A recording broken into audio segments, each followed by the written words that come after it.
Bertempat di posko UMKM korban COVID Kelurahan Baliharjo, Kapanewon Wonosari, Kabupaten Gunung Kidul, komunitas UMKM korban COVID DIY melakukan pertemuan dengan Bupati Gunung Kidul. Komunitas UMKM korban COVID ini menyampaikan beberapa keluhan, di antaranya terkait dengan kredit macet yang mereka alami akibat pandemi COVID lalu, yang menyebabkan mereka tidak bisa membayar penuh angsuran pinjaman dari sejumlah lembaga keuangan dan pemberi pinjaman. Selain itu, mereka juga merasa terintimidasi oleh ancaman pemberi pinjaman berupa penyitaan dan pelelangan aset jaminan mereka akibat terlambat membayar cicilan. Padahal para pelaku UMKM tersebut mengaku macetnya angsuran disebabkan oleh usaha yang sepi akibat pandemi COVID-19. Terlebih para pelaku UMKM ini berpedoman pada rencana Presiden yang akan menghapuskan hutang para pelaku UMKM yang terdampak pandemi COVID yang diklaim sudah dirapatkan di Komisi 6 DPR RI. Sambil menunggu rencana penghapusan hutang tersebut disahkan menjadi peraturan, para pelaku UMKM meminta kepada pihak bank dan lembaga keuangan lain untuk tidak menyita, apalagi melelang aset jaminan milik nasabah korban COVID-19.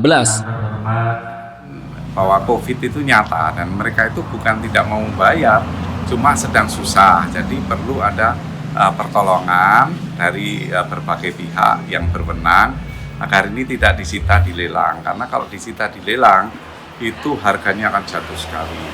Dan itu ada oknum-oknum yang akan beruntung sama sekali.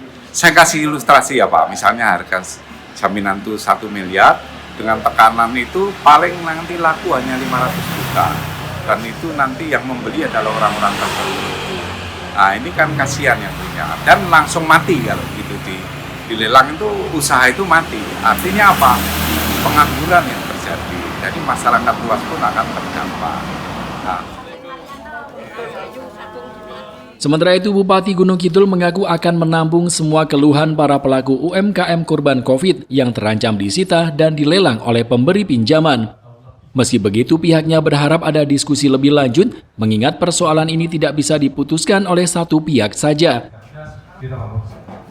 Saya memberikan apresiasi siapa yang tidak mengeluh di saat atau begitu pasca pandemi COVID-19, terutama saudara-saudara kita yang terkait dengan UMKM. Tadi saya menyadari sepenuhnya juga, dan tadi sudah sampaikan. Nanti yang lebih rinci, saya membuka ruang untuk bisa berkomunikasi antara pemerintah dengan para pelaku nanti yang harus diwakili. Tadi kan disampaikan juga Pak, para pemerintahnya akan menghadap ke Sri Sultan dan juga rencananya akan ke Jakarta juga. Ya, saya mengapresiasi, silakan. Justru seperti itu, dan harus seperti itu. Ngadep saya nanti gubernur, ngadep presiden, silakan. Memang seperti itu, silakan. Anggota UMKM segunung. Di Kabupaten Gunung Kidul sendiri, setidaknya ada 165 nasabah pelaku UMKM yang aset jaminannya akan disita maupun dilelang oleh pihak bank dan lembaga keuangan penyedia pinjaman. Jumlah tersebut adalah yang terdaftar di komunitas UMKM korban COVID DIY. Rencananya, komunitas UMKM korban COVID ini juga akan menemui Gubernur DIY Sri Sultan Hamengkubuwono X serta akan ke Jakarta untuk mengadukan keluhannya. Anjar Ardityo, Jogja TV.